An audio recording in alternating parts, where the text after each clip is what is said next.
കൃത്യമായിട്ടുള്ള വോട്ട് കച്ചവടത്തിന്റെ ഭാഗമായി ഈ കേരളത്തിൽ നിലനിൽക്കുന്ന രാഷ്ട്രീയ സാഹചര്യം വെച്ച് കഴിഞ്ഞ തവണ വളരെ ഗുരുതരമായ ആരോപണം ഉന്നയിച്ചു.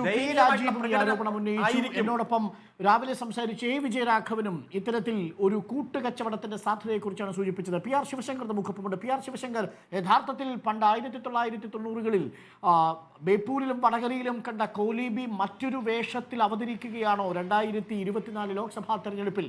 രാജ്യസഭാ സീറ്റ് BJPക്ക് നൽകാം, എന്നാൽ ലോക്സഭാ സീറ്റ് ഞങ്ങൾക്ക് നൽകൂ എന്നതാണോ ഈ KC വേണുഗോപാലിന്റെ സ്ഥാനാർത്ഥിത്വം പറയുന്നത്? പാലക്കാട് രണ്ടാമതെത്തിയ BJPയെ സഹായിക്കാനാണോ ഷാഫി പറമ്പിൽ വടകര പോയത്? ഇതാണ് CPMന്റെ വാദം.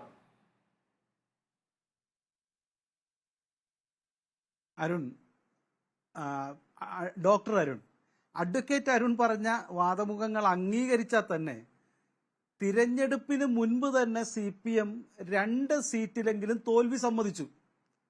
ഇത് CPM ജീവിത ചരിത്രത്തിൽ ആദ്യമായിട്ടാണ് അരുണിനെ പോലെ അല്ലെങ്കിൽ CPMന്റെ ഒരു വക്താക്കൾ വന്നിട്ട് തുടങ്ങുന്നതിന് മുൻപ് തന്നെ തോൽവി സമ്മതിക്കുന്നു. അത് KC വേണുഗോപാലും ജയിക്കും, അപ്പുറത്ത് ഷാഫിയും ജയിക്കുമെന്ന് ഉറപ്പു പറയുന്നു. എന്താ കാരണം? ഇവര് തമ്മിൽ വർഷങ്ങളായിട്ടുള്ള അഡ്ജസ്റ്റ്മെന്റ്. ഇപ്പൊ നോക്കൂ, വട്ടിയൂർക്കാവില് എങ്ങനെയാണ് മുരളീധരൻ ജയിച്ചത്? മുരളീധരന്റെ ചരിത്രം നമുക്കറിയാമല്ലോ. മുരളീധരൻ തന്നെ പറഞ്ഞിട്ടുണ്ട്, CPMന്റെ വോട്ട് എനിക്ക് കിട്ടിയിട്ടുണ്ട്. സീമ അങ്ങനെയാണ് 3ാം സ്ഥാനത്തേക്ക് പോയത്. പക്ഷേ അതേ സ്ഥലത്ത് തന്നെ വട്ടിയൂർക്കാവിൽ നിന്ന് മുരളീധരൻ മാറുമ്പോൾ CPMന്റെ സ്ഥാനാർത്ഥി ജയിക്കും. അവിടെ വീണ ഇസ്നായിരുന്നോ പറഞ്ഞ് കോൺഗ്രസിന്റെ സ്ഥാനാർത്ഥി അതിദയനീയമായിട്ട് വീണ്ടും 3ാം സ്ഥാനത്തേക്ക് വരും. ഇതൊരു വെച്ചുമാറ്റമാണ്. അതിൽ മുരളീധരൻ CPMന്റെ ചാരനാണ്. CPMുമായിട്ട് എന്തൊക്കെയോ അഡ്ജസ്റ്റ്മെന്റ് നടത്തി എങ്ങനെയെങ്കിലും വോട്ട് വാങ്ങിക്കുക എന്നുള്ള തന്ത്രം അദ്ദേഹത്തിനുണ്ട്. അദ്ദേഹം അതിന്റെ എക്സ്പെർട്ടാണ്. ചിലപ്പോൾ തോറ്റുകൊണ്ടായിരിക്കും, ചിലപ്പോൾ ജയിച്ചുകൊണ്ടായിരിക്കും. അങ്ങനെയും പുള്ളി ചെയ്തിട്ടുണ്ട്. നേമത്ത് വന്ന് തോറ്റുകൊണ്ട് അദ്ദേഹം CPMന് ഗുണകരമായി ഒരു പ്രവർത്തനം നടത്തിയത് നമുക്കറിയാം.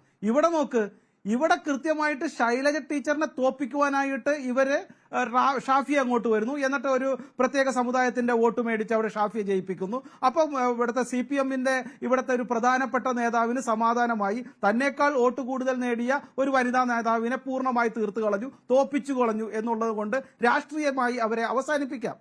ഇപ്പുറത്ത് തൃശ്ശൂര് വേണമെങ്കിൽ ഞങ്ങൾക്ക് CPI അങ്ങോട്ട് തോപ്പിച്ചേക്കാമെന്നുള്ള ധാരണയിലാണ് അഡ്ജസ്റ്റ്മെന്റിൽ മുരളിയെ കൊണ്ടുവന്നേക്കുന്നത്. അത് നടക്കില്ല എന്നുള്ള വേറെ കാര്യം. അതുകൊണ്ട് തന്നെ ഈ സംസ്ഥാനത്ത് നടക്കുന്ന വോട്ട് കച്ചവടം, പിന്നെ ഇവർ ഇതൊക്കെ പറഞ്ഞ ഹോൾസെയിൽ കച്ചവടമല്ലേ CPM നടത്തുന്നത്? ഹോൾസെയിൽ കച്ചവടം. ഇവിടെ നിന്ന് ജയിച്ചു കഴിഞ്ഞാൽ ഈ വയനാട് MPക്ക് ജയ് വിളിക്കാനല്ലേ വയനാട് നിന്ന് ഇവർ തന്നെ എതിർക്കുന്നു എന്ന് ഇവർ പറയുന്ന വയനാട് MPയെ പ്രധാനമന്ത്രിയാക്കാനല്ലേ ഇവർ ഹോൾസെയിലായിട്ട് അങ്ങോട്ട് പോണേ എന്ന് ഇവിടെ തന്നെ പറഞ്ഞൂടെ? ഇവർ വർഷങ്ങളായിട്ട് നടത്തുന്നില്ല. എന്നിട്ട് ഇവിടെ ഇരുന്ന് രാഷ്ട്രീയം പറഞ്ഞ് പഞ്ചാബിലടക്കം പലയിടങ്ങളിലും ഇന്ത്യ മുന്നണിയിലെ കക്ഷികൾ പരസ്പരം മത്സരിക്കുന്ന സാഹചര്യമുണ്ട്, കേരളത്തിലടക്കം. അത് അവർ പരസ്യമായി തന്നെ പ്രഖ്യാപിച്ചിട്ടുണ്ട്. പി ആർ ശിവശങ്കർ, ഇവിടെയാണ് ഒരു പ്രസക്തമായ ചോദ്യമുള്ളത്.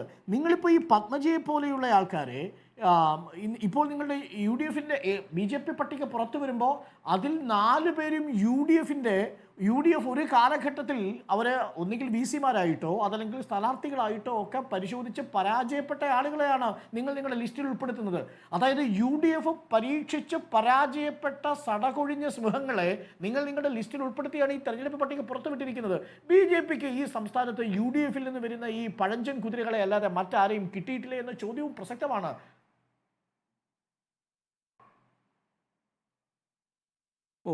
മറ്റുള്ളവർക്കൊക്കെ വളരെ പുതിയ യുവാക്കളായ പടക്കുതിരകളാണല്ലോ എല്ലായിടത്തും ഉള്ളത്.